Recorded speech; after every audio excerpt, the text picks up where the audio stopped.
Hey, how's it going? Today I want to talk about the 2018 Scottsdale spree shooting. This was just a whole wild situation that was years in the making. And the perpetrator, Dwight Jones, really he had a lot of issues. So let's get into it.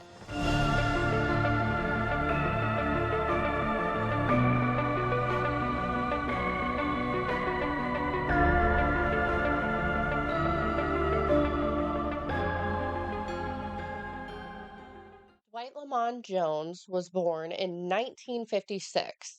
I couldn't find an exact birthday, but I did find that he was born in North Carolina. So he, there were conflicting reports about how he obtained his degree from regular school.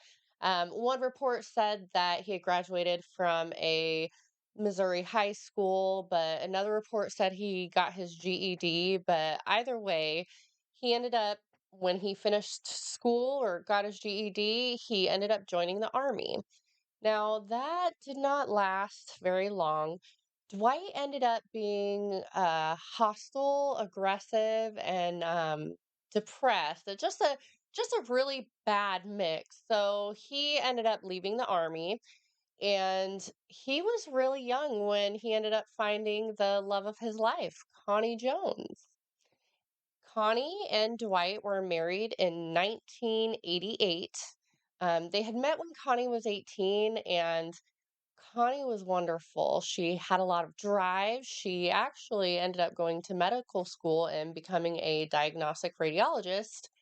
um, she still practices from what I saw, and she's been practicing for over 25 years. So just think about how much schooling it takes to get there and just all of the hard work that you have to do. They were so different. Dwight and Connie, just the epitome of when opposites attract. Dwight and Connie ended up having their first child and only child. It was a son, and he was born in 1997. Now, I don't have a name for you. It looks like throughout the whole coverage of this, they worked very hard to keep the son's name out of the public view, and I can appreciate that. So I didn't even try to really look for it. So it's not relevant anyway to this story. Just know that they had a son together. Now, I didn't really find any information about Dwight or Connie's childhood, which I get it, but I'm always fascinated in that. I love the psychology that is behind some of these cases that you hear about. It's interesting, and I think it's good to have that little educational bit to know what makes certain people do certain things. It's so interesting, the human brain. Anyway, so not much information there. So, Connie, having her career as a diagnostic technician, diagnostic radiologist, she was busy with her work, busy with her career, and Dwight was at home with their son.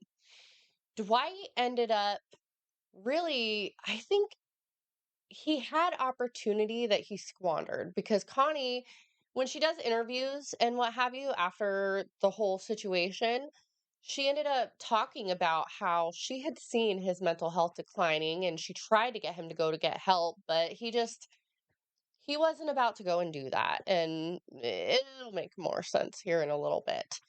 So, with Dwight refusing to get help, he kind of ended up spiraling. And when that spiral really started for him, it it went, and he did some outrageous things. So the first actually documented incident of Dwight being physically abusive to Connie happened in 2007. Now, do I believe that this is the first time? No, I don't believe that this is the first time that Dwight did anything abusive to Connie. I feel like it probably was the way most relationships like this happen, a slow burn into the fire. And by the time Connie realized what was going on, she was boiling. So, it's something that anybody could end up finding themselves in. So I I just like to remind people of that because it's hard to understand how that happens, but it's so gradual and over time, you almost don't even notice it. I imagine that there was also a lot of stress for anybody who is a parent or a caregiver. You know the extra amount of stress that can be brought on you when you have to take care of somebody else, when you are responsible for another person's life in that same way. So I gotta imagine it was stressful. And it snowballed. But in 2007, he ended up getting into the first documented physical abuse with Connie that I found. So in December of 2007, Dwight actually pinned Connie down to a couch and had his knee on her sternum, and he ended up breaking her sternum. He hit me with his ball of his hand in my chest. And you didn't call the police? I didn't. Because? At that time, I did not have a plan of exit. And I had no evidence to support that he was abusive. And you had a child? And I had a child. And for anybody who questions why or how she could stay with him after that, because she did end up staying with him a little bit longer, again, it's back to that abusive relationship. You know, those can be really hard to break, especially when you have their child involved in the whole situation. It's yeah, it couldn't have been easy. And I'm pretty sure that if she hadn't already been planning her escape plan at that point, that was probably the point where I imagine Connie came up with her escape plan. Connie ended up planting tape recorders all around the house so that she could catch Dwight when he was having one of his violent outbursts, and they ended up helping her out. So it seems like for whatever reason, 2009 was really the year that pushed Dwight down into his madness spiral. In 2009, there was a report that he had assaulted an administrator at his son's school, January of 2009. And I couldn't find much information on this, but I imagine that's because it was a situation through the school, and they're usually pretty tight lipped about that. So in April of 2009, there was a whole nother incident where Dwight ended up getting into an argument with Connie because Connie had told their son to turn down the TV. What the fuck? Like, you would think that him being a dad, being there, doing what he should be doing, if he even was, you would think that he would be backing up Connie through this and trying to show themselves as a team. You know, that's needed when you're parenting. But no, Dwight got very upset with her over this. Dwight started telling her that she was imposing on their son and telling their son that he didn't have to accommodate Connie. Again, what the fuck? We're talking 2009, and their son was born in 1997. So what? That's like 12 years old? Hell no. That that's bullshit, really. I was a little bit shocked to see that, but whatever. It's part of how fucked up this guy was, man. Just to not give her that support. And to go a step further, he actually pinned her down to the couch again. He did not break her sternum, but he did have her pinned down to the couch again, and he started giving death threats to her right there. He told her that if she kept disrespecting him, that she would be found at the bottom of the pool. So I want to know, is he still fucking doing this when their son is around? Because that's what it sounds like. And I have no doubt he probably did have his son see a lot of things he shouldn't have by that time. The last big incident that happened May 6th of 2009. So Connie and Dwight had gone to a basketball game of their sons, and Dwight was very upset with the way that his son had performed in this basketball game. So what does he do? He takes something that's supposed to be fun and exciting for the children and he turns it into a complete shit show, the way that people like him generally tend to do. He's chastising his son about his performance during the game, and Connie sees this, she's getting upset, and then their son ends up having an asthma attack. Connie tried to stop this because Dwight he was relentless. He just kept going after the son about his performance. His son's having an asthma attack. So Connie tried to intervene. And of course, what do you think happened? Dwight ended up getting physical with her. He pinned her up against the wall. He hit her in the face with his forearm. And again, he's threatening her. Then he began to abuse her physically, but at the same time, carefully. If you punch someone in the eye, that kind of thing, it's obvious that you're being abused, but hitting you with their forearm, physically holding me down, pushing me into walls, those things don't leave bruises, but they are very violent. Now remember, she has the tape recorders all around the house, so they actually were able to have the evidence of what he said, which ended up coming in a lot of use when we get to their divorce. It ended up really helping. So Connie, recognizing how awful the situation was, she was trying to get their son away from the situation, and she was telling Dwight she was going to call the police. And I mean, he started daring her to. The reports that I had found said that he was daring her to call them, and he had told her that he would have her dead by the time they got there. Fortunately, Dwight did not kill her before they had gotten there. But it did end up getting worse. He ended up barricading himself inside of the house with Connie and their son as hostages, and the police department ended up needing to call the SWAT team. So there was a standoff for about an hour. And during this standoff, Dwight's telling shit to his son like, hey, they're going to murder us. We're not going to survive this. Your mom is, and all kinds of terrible stuff about his mom. It bothers me. You can see the different kinds of demeaning, awful things he was saying about her. He even tried to convince their son to tell the authorities that Connie was abusing their son, which there was no evidence, nothing of that. And Connie took their son to therapy after this whole situation. She ended up taking her son to therapy with a psychiatrist, Karen Colby.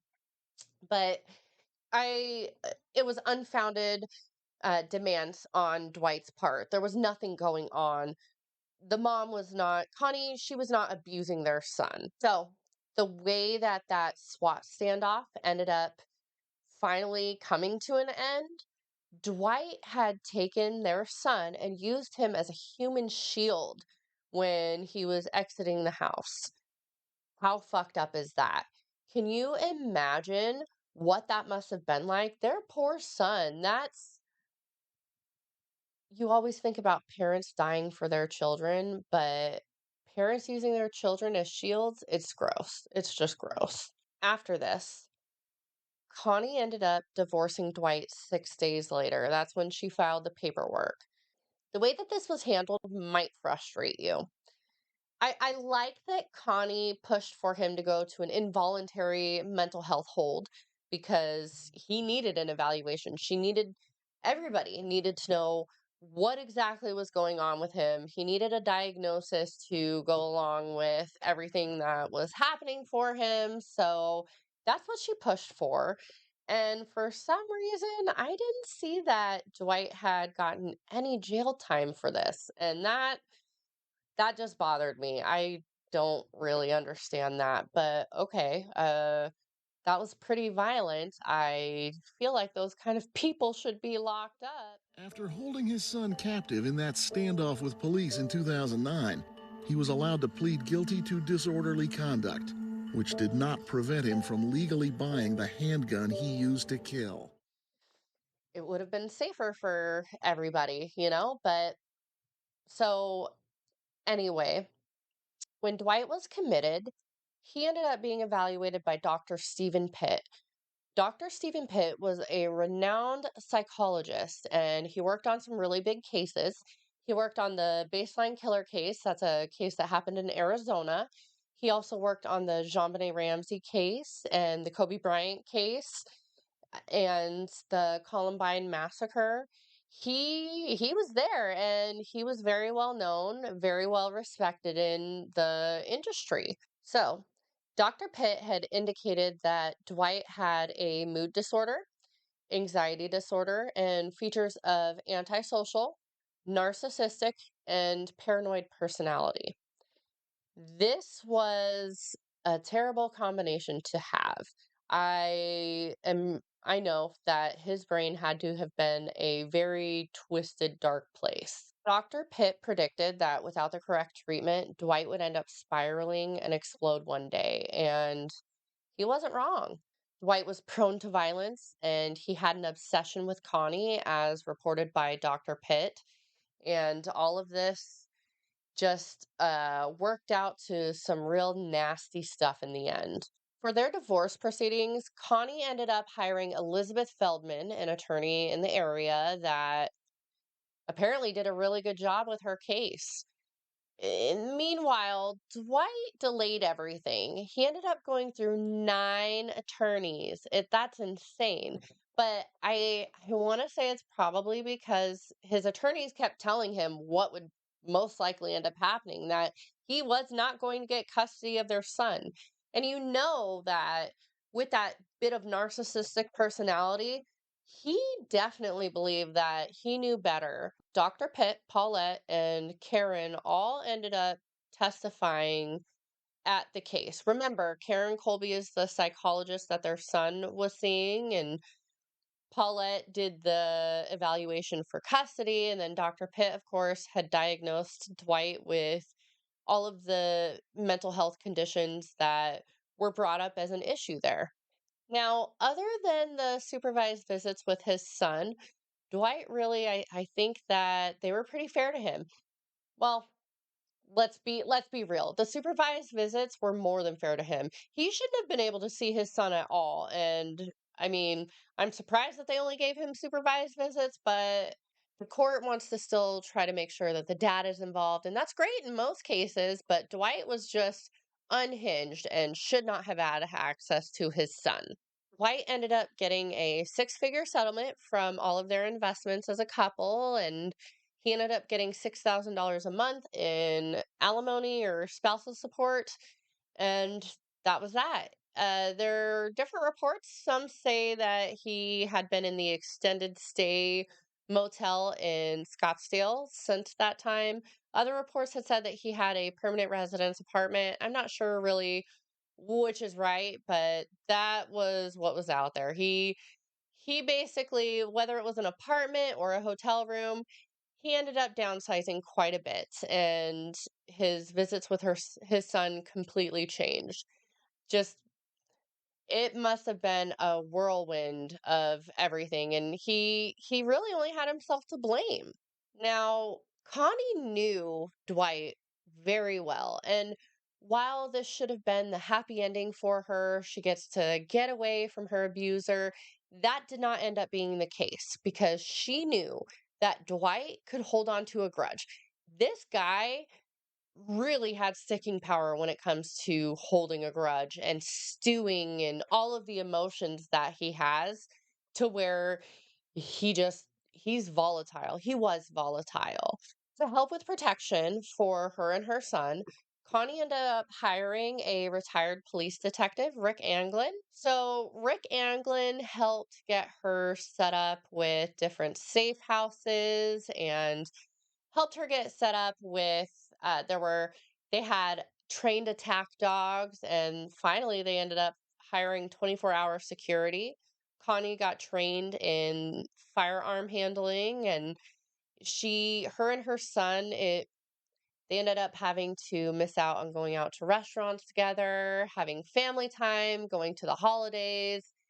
Uh, it, Things changed for everybody, not just Dwight, but Connie and her son. It was probably just having to live looking over your shoulder at all times is just no way to live. It's stressful, it's uncomfortable. You can't actually rest. So I mean, she was going through a lot.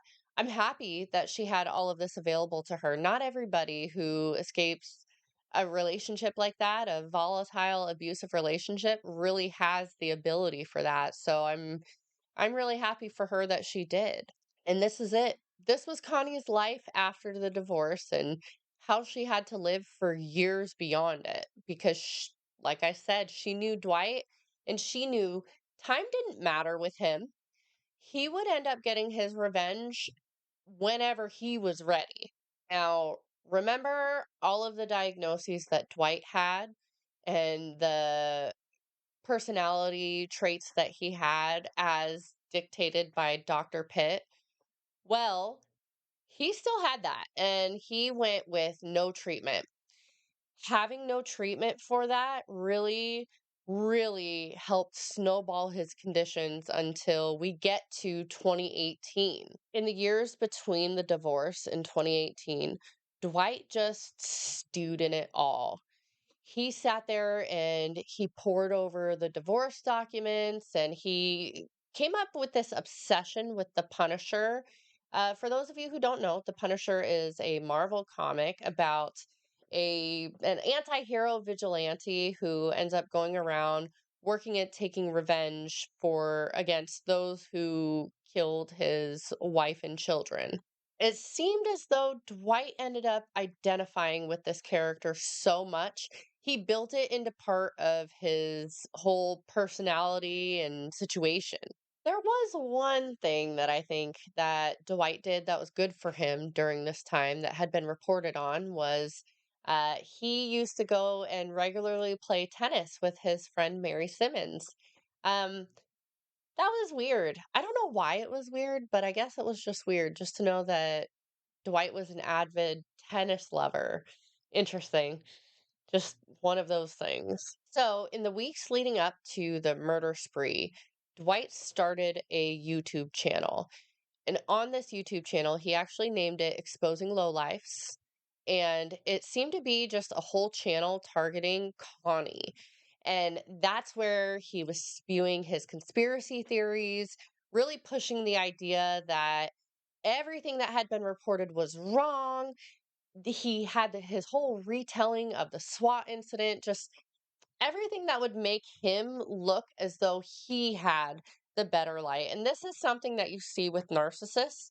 They bend the world around them to fit their narrative and help make them be the person that is the good one, is the one worthy of praise, just the world revolved around him, and he had to bend reality to make it such in his head. In these videos, he wore a white mask and there was a black background.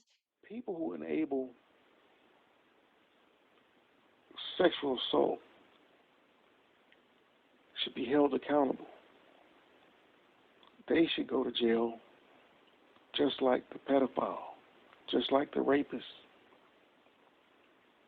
That's how Larry Nassar, Dr. Larry Nassar, got away with it for so long. And this new guy at UNC, can't think of that doctor's name, that's how he got away with it so long. That's how Bill Cosby got away with it. Sandusky, Weinstein, all of these people had money and titles, and they had people covering up their crimes, just like Connie. So we're talking hours and hours of footage that he had recorded just obsessing over this conspiracy theory. Dwight's shooting spree started on May 31st of 2018. It was a Thursday.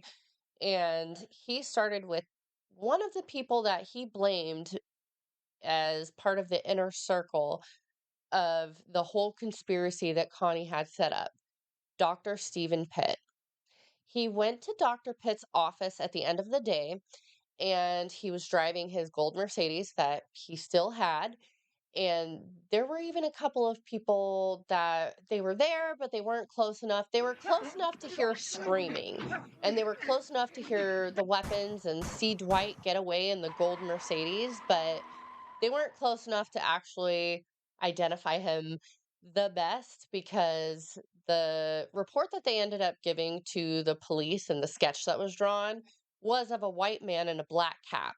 They got the gold Mercedes part right, but they got Dwight's race incorrect, which arguably could be part of the reason why they weren't able to catch him soon enough. The next day, Friday, June 1st, Dwight moved on to his next target. He was looking for Elizabeth Feldman. Remember her? She was Connie's attorney during the divorce. He blamed her, of course. So what does he do? He goes to her office. Now, she shared her office with another attorney, Sandra Burt, at the time. And instead of finding Elizabeth, because it was Friday, the attorneys had gone home, he ended up finding Valeria Sharp and Laura Anderson. Police say Jones shot paralegals Valeria Sharp and Laura Anderson to death at a Scottsdale law office. Much of the new body camera video from that dreadful scene. Officers going into a building, guns drawn. Ma'am, can you hear me at all? I'm gonna keep doing the chest compressions. Police futilely trying to save Laura Anderson. Faster. She worked at the Scottsdale law office that once represented Jones's ex-wife in their bitter divorce. Did you guys see what happened? I just saw her running into my bus. Officers interviewing witnesses. Ma'am, no one else is on your bus, right? Piecing together the scene. Yes, running in the street, and then she hit the side of that bus, and then sort of went around, and I don't know if she knocked on the door, but then she fell to the ground. The witness is describing Valeria Sharp's final moments as she ran out of her office barefoot, trying to get help. They were two paralegals that had worked there. Dwight, at that point, it almost feels like he just had a lust for murder. He had just snapped, and it didn't matter who it was. Maybe he did it so that they wouldn't be able to identify him. I guess maybe. I'm sure he probably would have much rather it had been his intended target, Elizabeth, but he didn't turn down the idea of murdering Valeria and Laura, so that's what he did. About an hour after the murders of Valeria and Laura, Dwight continued on to his next target. He went to the office of Karen Colby. Remember the psychiatrist that ended up seeing their son and testifying in the divorce proceedings? Her. Instead of finding Karen Colby at the office, he ended up finding Marshall Levine. And Marshall Levine was 72. He was sharing the space with Karen Colby, and he had a fiance at home. When Marshall didn't get home that day, his fiance ended up going to the office to try and find him. When Marshall's fiance got to their office, she ended up finding him shot in the face twice. She thought he had committed suicide, but when the police saw the scene, they knew that Marshall was actually murdered and he had been shot execution style. He ended up being found with his head and his chest on a couch and his knees on the floor. So it's very likely that Dwight just showed no mercy. The murder spree not ending there. Scottsdale police later find the body of Marshall Levine at a mental health counseling facility. Maybe he's with, a patient, and then I saw him on the sofa.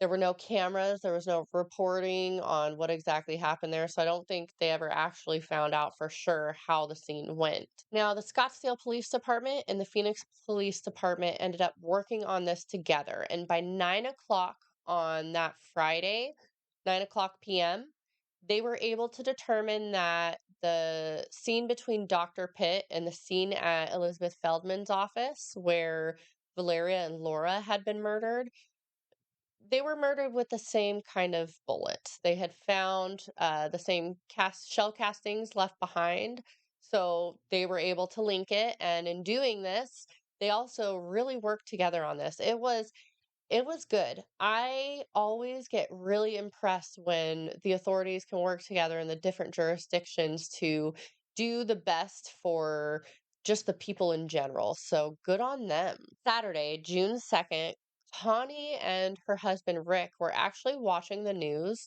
and Connie recognized one of the places that they were covering where there had been a murder because Scottsdale Police Department and Phoenix Police Department both had determined that this was the same person targeting.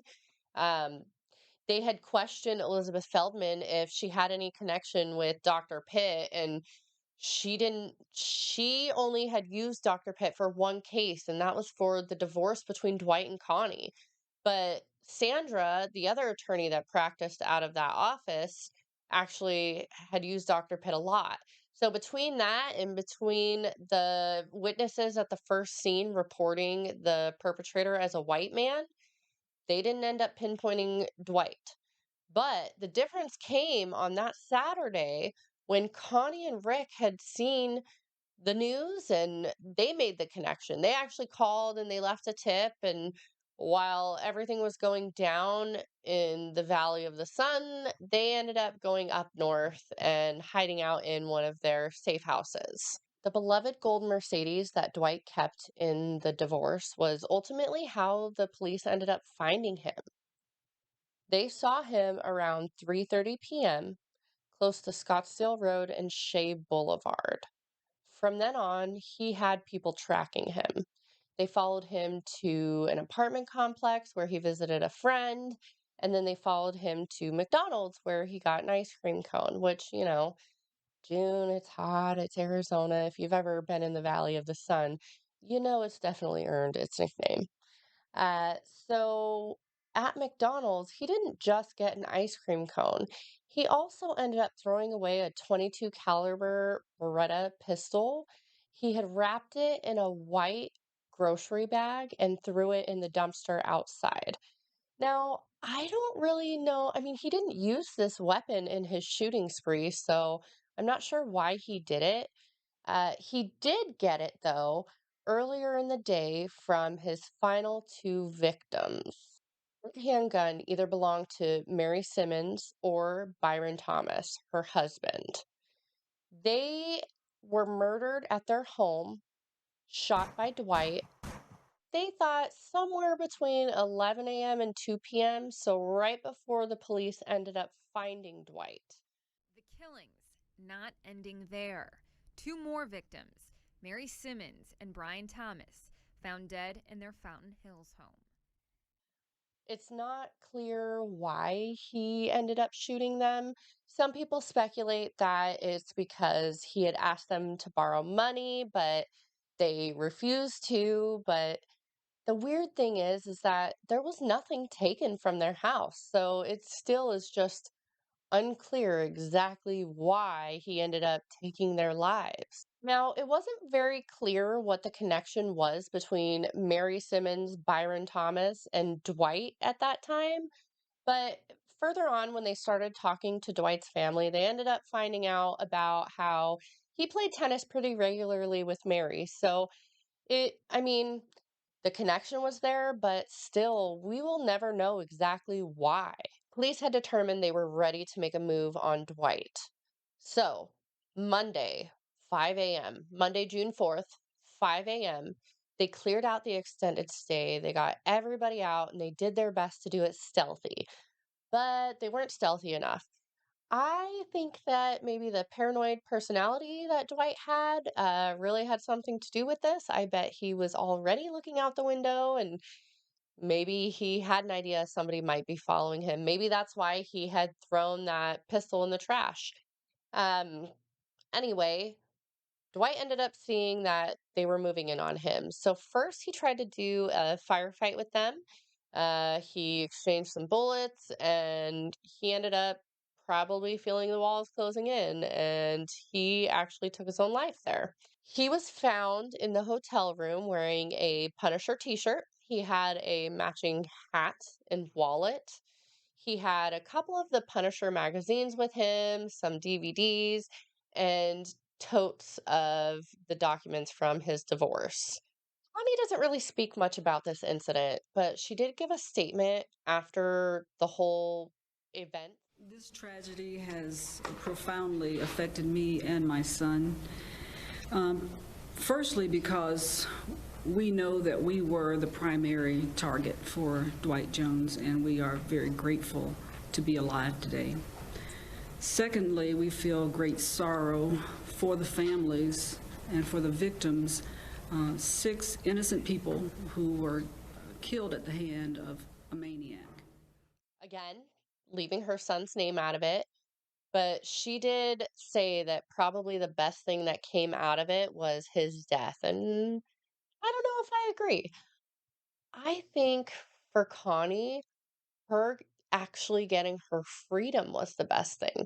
She no longer had to worry about him breathing down her neck. She, you know, I wonder if she ever gave up some of those real heavy security habits. I mean, I can't imagine she gave them all up, but maybe a little. I don't know. Maybe get nice dogs instead of attack dogs. I don't know. It doesn't matter what she did, but I think that freedom that she was able to get, never having to worry about him again was probably the best thing to come out of that. I think Connie's really inspirational, through it all. She was still able to get her degree.